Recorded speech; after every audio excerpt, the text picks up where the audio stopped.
ನಮ್ಮ ದೇಶದ 18 ವರ್ಷದ ಹುಡುಗ ಗುಕೇಶ್ ಅವರು ಮೊನ್ನೆ ಯಂಗೆಸ್ಟ್ ವರ್ಲ್ಡ್ ಚೆಸ್ ಚಾಂಪಿಯನ್ ಆದರು. ಎಲ್ರಿಗೂ ಆ ಹುಡುಗ ಒಬ್ಬ ಚಾಂಪಿಯನ್ ಆಗಿ ಕಾಣಿಸಿದ್ರು, ಆದರೆ ನನಗೆ ಆ ಹುಡುಗ ಒಬ್ಬ ಜೆಂಟಲ್ಮನ್ ಆಗಿ ಕಾಣಿಸ್ತಾ.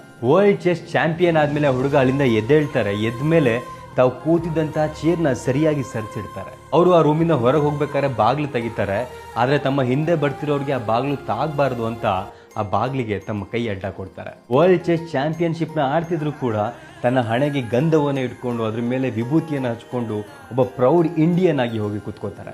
ಇದು ಒಬ್ಬ ಸಾಧಕನಿಗಿರಬೇಕಾಗಿರುವಂತಹ ಸರಳತೆ ಮತ್ತು ವಿನಯತೆ. ಬಿಕಾಸ್ ಒಂದು ಕೊಡಪಾನ ತಗೊಂಡು ನಾವು ನದಿಯಿಂದ ನೀರು ತುಂಬಬೇಕಾದ್ರೆ ಆ ಕೊಡಪಾನ ಎಷ್ಟು ಬಾಗುತ್ತೋ ಅಷ್ಟು ಅದರೊಳಗಡೆ ನೀರು ತುಂಬುತ್ತೆ. ಅದೇ ಥರ ಒಬ್ಬ ವ್ಯಕ್ತಿ ಎಷ್ಟು ವಿನಯತೆಯಿಂದ ಇರ್ತಾನೋ, ಎಷ್ಟು ಸರಳತೆಯಿಂದ ಇರ್ತಾನೋ ಅಷ್ಟೇ ಅವನಿಗೆ ಜ್ಞಾನ ಸಿಗುತ್ತೆ, ಅವನು ಅಷ್ಟೇ ದೊಡ್ಡ ಸಾಧಕನು ಕೂಡ ಆಗ್ತಾನೆ.